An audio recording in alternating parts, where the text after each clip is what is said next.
All right, so in our last video, we talked about 3 mistakes that parents make that actually lowers a child's self-esteem. Yep, we did. In this video, we're going to give you one big strategy that actually builds the self-esteem. Yep. But before we get started, make sure you click the subscribe button and the bell so that you are notified anytime we released a new video on how to handle your child's challenging behavior. And don't forget to like this video.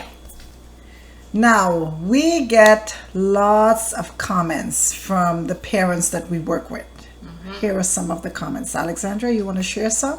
Yes, so we have one little girl, and her mom has told us that in just 6 weeks, her self-confidence has improved drastically. We have another little girl who is so independent now. She feels like she can do anything, but she said her self-confidence has just gotten so much better that she just feels that she wants that independency now. And then I know, as a mom of a child who had low confidence or low self-esteem, who worked with us, has come a long way. Long way. Yeah, and even himself, I think he shocked himself of what he was capable of doing. His self-confidence and self-esteem grew as much, and he's much more independent. Yes, he is. All right, here it is. The one big strategy, just one. Get your child to do. We want our children to become doers. Yes, doers. Doing with a purpose, doing with intention, and doing for a particular result.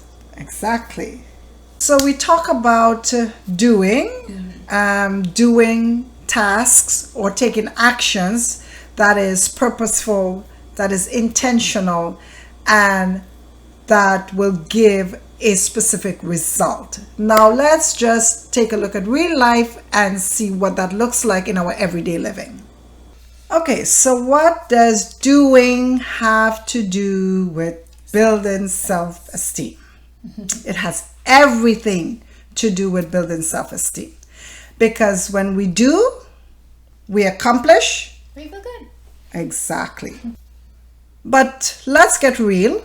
Our real life really doesn't lend us too much time for us to get our kids to do. So guess what? We are always doing for them.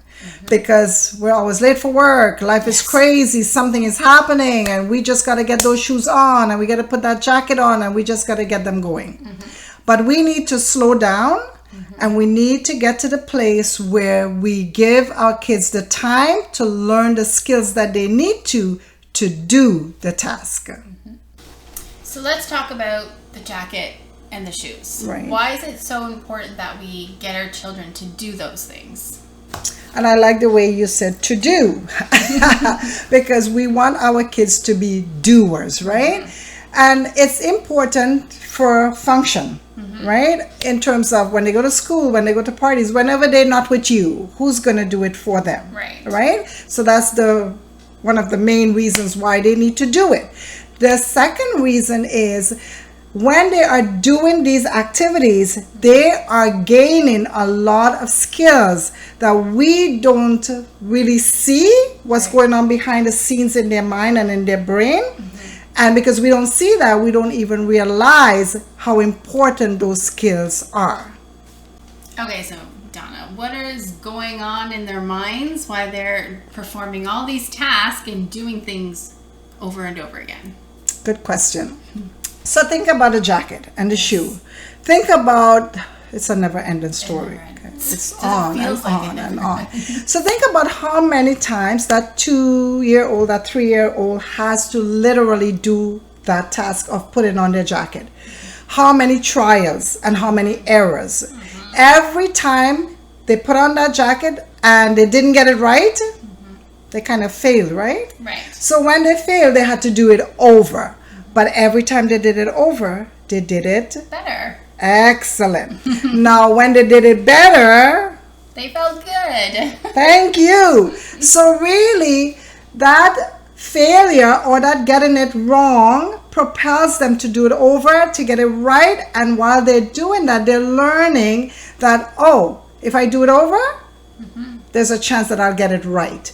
Right. So they're learning that in that failure, there is opportunity. Okay. I'm sure there's so much more. There sure is. So, okay, so because they're doing it over and over, think about how many times literally they are doing this over and over. They're repeating the same action and over a long period of time. Guess what? They are starting to learn subconsciously. They're starting to learn some good work habits. Because you really have to be persistent when you are doing some tasks that require you to do it over and over a long period of time. So they are actually gaining some good, strong work habits. Okay, so after all that, they feel great about themselves. Exactly. They feel accomplished. They learned a new skill. They feel more independent. And they feel good. And remember, they worked hard. Yes. They put in a lot of work. They put in a lot of effort. And they met the goal, which was to put on their jacket and their shoe independently. And guess what?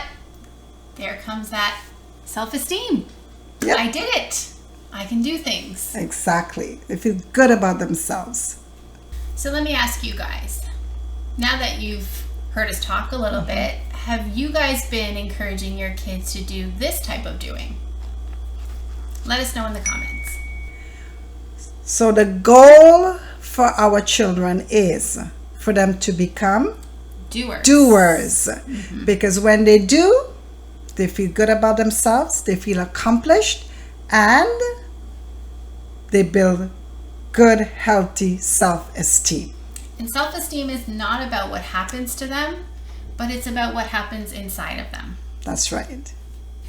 All right, so if you want your child to become more of a doer and you would like our help, you can email us at admin@parentingbeyondbehaviors.com. So be sure to check out our next video where we dive into this new trend on TikTok, the negative parenting test. I'm kind of interested in this one. And remember to like and subscribe.